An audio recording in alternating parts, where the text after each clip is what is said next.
Hi friends, welcome to cook to easy. ఈరోజు మనం చూడబోతున్న recipe creamy బాదం మిల్క్ రెసిపీ అండి. మనకు ఈ సమ్మర్ సీజన్లో చాలా హెల్ప్ అవుతుంది. రండి ఈ బాదం మిల్క్ ఎలా చేయాలి, ప్రాసెస్ ఏంటి అనేది చూసిస్తాం. ఫస్ట్ మనం ఒక 25 బాదం పప్పు తీసుకొని హాట్ వాటర్లో ఒక 30 మినిట్స్ నానబెట్టేసి పొట్టంతా తీసేసి దాన్ని ఒక బౌల్కి వేసి వేడి పాలు వేసి మనం దాన్ని నానబెట్టుకోవాలండి. అలానే అమూల్ మిఠాయి 200 ml టిన్ ఒకటి అండి. అలానే హాఫ్ టీ స్పూన్ అంతా కస్టర్డ్ పౌడర్ తీసుకోవాలండి. 10 నుంచి 15 బాదం పప్పుని ఇలా చిన్నగా కట్ చేసి తీసుకోవాలి. అలానే కొంచెం కుంకుమ పువ్వు తీసుకోవాలండి. ఏలకుల పొడి వచ్చి ఒక హాఫ్ టీ స్పూన్ నుంచి 1 టీ స్పూన్ వరకు తీసుకోవచ్చు. ఇవి మనకు కావాల్సిన సామాన్ అండి. ఫస్ట్ మనం ఈ పాలలో నానబెట్టుకున్న బాదంని మంచిగా పేస్ట్గా రెడీ చేసి తీసుకోవాలి. ఈ ప్రాసెస్ చేయడానికి ముందు 1 లీటర్ పాలని అడుగు మందంగా ఉన్న ఒక గిన్నెలో పెట్టేసి పొయ్యి మీద పెట్టేసి బాగా మనం బాయిల్ చేసుకోవాలండి. పాలని పొయ్యిలో పెట్టేసి ఒక 7 నుంచి 8 నిమిషం పాటు మనము మీడియం టు హై ఫ్లేమ్లో పెట్టుకొని బాగా బాయిల్ చేసుకోవాలండి. పాలు అనేది మనకు కొంచెం చిక్కపడుతుంది. ఇలా అయిన తర్వాత మనము గ్రైండ్ చేసి పెట్టుకున్న ఈ బాదం పేస్ట్ని కూడా ఈ పాల్లో యాడ్ చేసుకోవాలండి. మనం ఇక్కడ బాదం పప్పుని నానబెట్టాం కదండి, దాంట్లో ఉన్న పచ్చి వాసన అంతా పోతున్నంత వరకు మనం దీన్ని బాగా కుక్ చేసుకోవాలండి. బాదం పేస్ట్తో సహా మనము ఇక్కడ కుంకుమ పువ్వుని కూడా యాడ్ చేసి మనం మంచిగా కలుపుకోవాలండి. ఈ పేస్ట్ అనేది ఉండలు కట్టకుండా మనకు రావాలి. అలానే చాప్ చేసుకున్న ఈ బాదాంని కూడా వేసి మీరు ఉండలు అనేది లేకుండా మంచిగా మిక్స్ చేసుకోవాలండి. ఈ విధంగా చేయడం వల్ల మనకు బాదం మిల్క్ మనకు చాలా క్రీమీగా దొరుకుతుంది. సేమ్ టైంలో మనం గ్రైండ్ చేసి పెట్టిన బాదం కూడా బాగా కుక్ అయిపోతుంది కాబట్టి మనకు టేస్టీగా కూడా ఉంటుందండి. ఈ విధంగా అన్నీ వేసి కలుపుతూ మనం మళ్ళీ ఒక 7 to 8 మినిట్స్ పాటు మనం దీన్ని బాయిల్ చేసుకోవాలండి.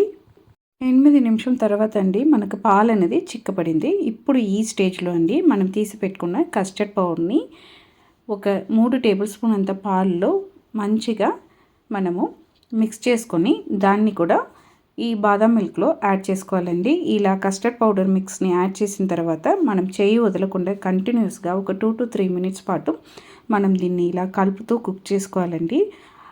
మధ్య మధ్యలో మీరు పాలని ఇలా పైకి వీడియోలో చూపించినట్టు కలుపుతూ కుక్ చేసుకోండి.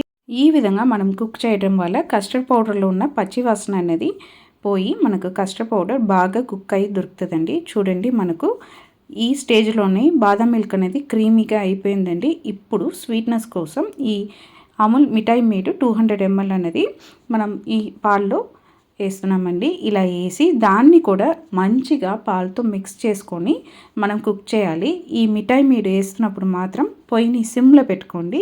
సిమ్లో పెట్టుకొని మనము మిఠాయి మీరు మొత్తం ఈ పాలలో మిక్స్ చేసిన తర్వాత అండి పొయ్యిని సిమ్ నుంచి మీడియం ఫ్లేమ్ పెట్టుకొని ఇలా కలుపుతూ ఒక 2 నిమిషాల పాటు కుక్ చేయండి. ఇలా కుక్ చేయడం వల్ల మనకు ఈ మిఠాయి మీడ్ అనేది పాలతో మొత్తం కలిసి మనకు బాదం పాలకు స్వీట్నెస్ కూడా సరిపోతుందండి. మనం ఈ స్టేజ్లో ఒక 3 టేబుల్ స్పూన్ అంతా షుగర్ని కూడా యాడ్ చేస్తున్నామండి. ఇది కంప్లీట్గా ఆప్షనల్. మీరు మీడియం స్వీట్ తినే వాళ్ళు అయితే మనం వేసిన ఈ మిఠాయి మీద సరిపోతుందండి. మనకు స్వీట్నెస్ ఎక్కువ కావాలని అనుకున్న వాళ్ళు మాత్రం ఈ 3 టేబుల్ స్పూన్ అంతా షుగర్ని యాడ్ చేసుకోండి. యాడ్ చేసుకొని ఆ షుగర్ అనేది కూడా మొత్తం కలిసినట్టు కలిపేసేయండి. ఈ విధంగా కలిపిన తర్వాత అండి మనం లాస్ట్గా తీసి పెట్టుకున్న ఏలకల పౌడర్ని కూడా యాడ్ చేసి మిక్స్ చేసామంటే మనకు బాదం మిల్క్ అనేది రెడీ అయిపోతుంది.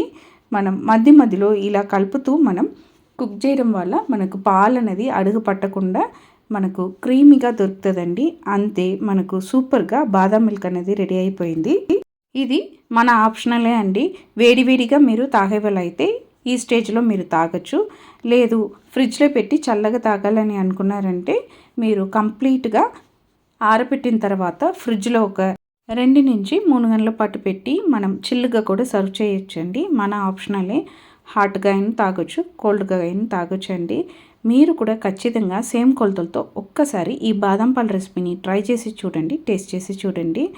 మీరు ఖచ్చితంగా ఇష్టపడతారండి. పిల్లలు మళ్ళీ అడుగుతారు. ది మస్ట్ ట్రై రెసిపీ అండి.